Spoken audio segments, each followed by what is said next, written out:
Então nós precisamos entender que quando Cristo nos crucificou lá no seu corpo, naquela cruz, Ele estava dando fim à nossa realidade temporal, à nossa existência temporal, porque ela não faz sentido. E nós queremos nos agarrar nessa vida, nós queremos nos firmar nela, como se fosse ela o que daria sentido para a nossa existência. Não é, irmãos e irmãs. Vocês se lembram quando eu levantei aquela situação? Mesmo nós, na condição que nós estamos, veja só, todos nós temos conflitos, lutas, dificuldades. Da maneira que nós estamos, já pensou você tomar o elixir da vida e viver para sempre? Que sofrimento! Que sofrimento seria! Então a questão não é viver para sempre, não é a vida eterna, a questão é estarmos em Cristo, numa pessoa. Então por isso que a única vida que vai dar sentido e que pode ser demonstrada é a vida de ressurreição de Cristo Jesus em nós. Por isso que não mais eu, mas Cristo. Chegue à conclusão, irmãos e irmãs, com essa vida com a qual nós nascemos, não podemos agradar a Deus, não haverá avivamento. Chega à conclusão que você foi condenado na cruz. Entre na casa de luto, como Salomão, e veja ali o seu fim. 14 de abril de 1912, afundou um barco chamado Titanic. 1.513 pessoas morreram. A nossa vida é assim, ela está condenada. Então até quando você vai resistir isso? Você vai se agarrar a essa vida porque você tem alguma propriedade? Você tem alguma energia, uma força? Você tem sabedoria? Você tem liberdade de fazer o que quer? Até quando? Até quando? Essa tua existência natural já foi condenada por Cristo na cruz. Entenda isso. Essa vida que nós temos já foi condenada e vamos nos agarrar a ela. Essa é a tua destruição. Enquanto, olhando em aspectos gerais, enquanto essa humanidade se agarrar a si mesma nessa vida que está aí, é esse resultado que nós temos. Vocês conhecem o país da Suécia, lógico, lindo, maravilhoso. Você anda pelas ruas, você vai, por exemplo, assim, tem uma banca de jornal, você não vê vendedores ali. Aí você chega naquela banca, você pega o jornal, a revista, você pega, vê o valor, pega, põe o seu dinheiro, tem troco, abre a caixinha, pega o troco e vai embora. Que país maravilhoso, irmãos! Olha só que desenvolvimento! O primeiro país, ranking mundial em suicídio. É isto. A vida não faz sentido. Pode ser bem organizadinha até. Se não tiver Cristo, não faz sentido. Nós precisamos entender que em Cristo nós morremos para o pecado, para nós mesmos, para essa vida existencial, temporal nossa. Morremos para o mundo. Então nós precisamos entrar, como Salomão, na casa de luto. Você tem um rasgo nesse casco, nessa vida. Não tem esperança. Mas a vida ressurreta de Cristo em você, é esta que vai ter testemunhar. É essa, é a vida ressurreta de Cristo Jesus. Irmãos, a era presente já está passando e uma nova realidade, um novo reino está vindo. E é só pela vida ressurreta de Cristo que ele fará sentido. Temos que olhar para esse mundo e todas as suas promessas e dizer, isto aqui já era, acabou. Não faz sentido. Olha o mundo buscando respostas. Olha os jovens buscando prazer, satisfação, tentando interpretar as perguntas que surgem no seu coração. Não há resposta fora de Cristo.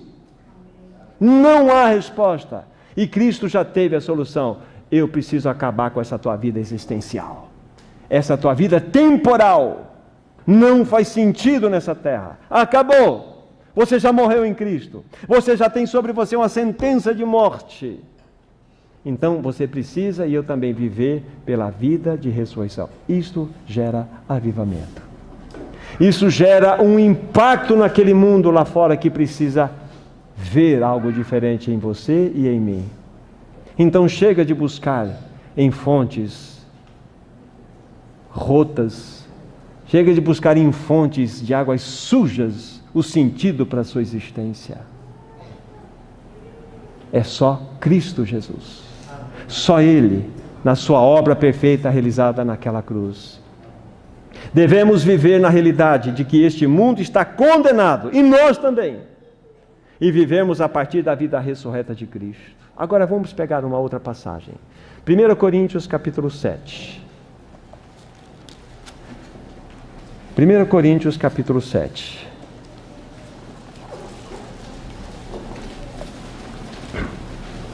Versículos 29 a 31.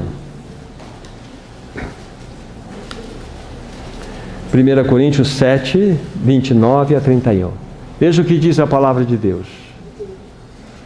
Isto, porém, vos digo, irmãos, o tempo se abrevia. O que resta é que não só os casados sejam como se não fossem, mas também os que choram como se não chorassem, e os que se alegram como se não se alegrassem, e os que compram como se nada possuíssem, e os que utilizam do mundo como se dele nada usassem, porque a aparência do mundo passa. É impressionante, não é? Aqui está o fim da existência temporal. Aqui está um homem que está colocando o seu valor da maneira certa. Então você é casado, então haja como se você não fosse. Você tem muitas propriedades, então responda como se você nunca tivesse muitas propriedades. Você tem filhos, viva como se você não tivesse filhos. Entenda o que eu estou falando, por favor. Você está utilizando do mundo, então é como se você não tivesse nele. Então veja a situação que o apóstolo Paulo coloca aqui para nós.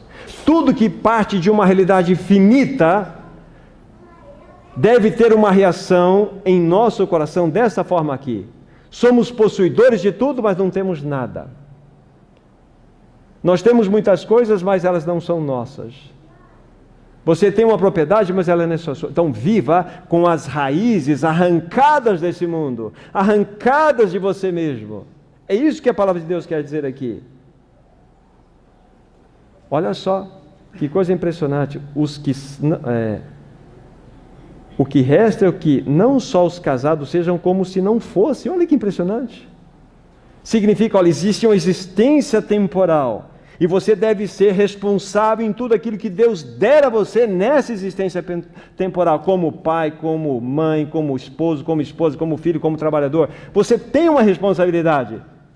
Mas viva como se não fosse. Porque existe uma realidade superior, uma realidade eterna na qual nós devemos nos agarrar. E é esta que faz sentido. E quando você descobre isso, você se torna um melhor marido, uma melhor esposa, um melhor pai, uma melhor mãe, um melhor filho, um melhor funcionário, porque você vai fazer tudo com excelência, não porque você está agarrado a isto, é porque você é um testemunha por demonstração. Então nós estamos abordando hoje o que significa morrer para o pecado, morrer para si mesmo, morrer para o mundo, dentro dessa colocação que estamos fazendo aqui. Se nós queremos verdadeiramente experimentar algo que vai agradar o Senhor, que vai expressar-se como avivamento, devemos pensar seriamente nesse assunto. Vida cristã. Vida cristã não é nada mais do que Cristo vivendo em nós. Cristo expressando-se em nós. Então o Senhor quer que nós tiremos os tentáculos como um polvo que se agarra com aqueles tentáculos. E nós com os nossos tentáculos estamos agarrados a essas coisas finitas, naturais, condenadas nesse mundo. Então não está claro para nós, irmãos? Sobre essa questão da obra de Cristo? A tua existência temporal já era, meu irmão. Entre na casa de luto e veja ali o fim de todos os homens, inclusive você e eu também.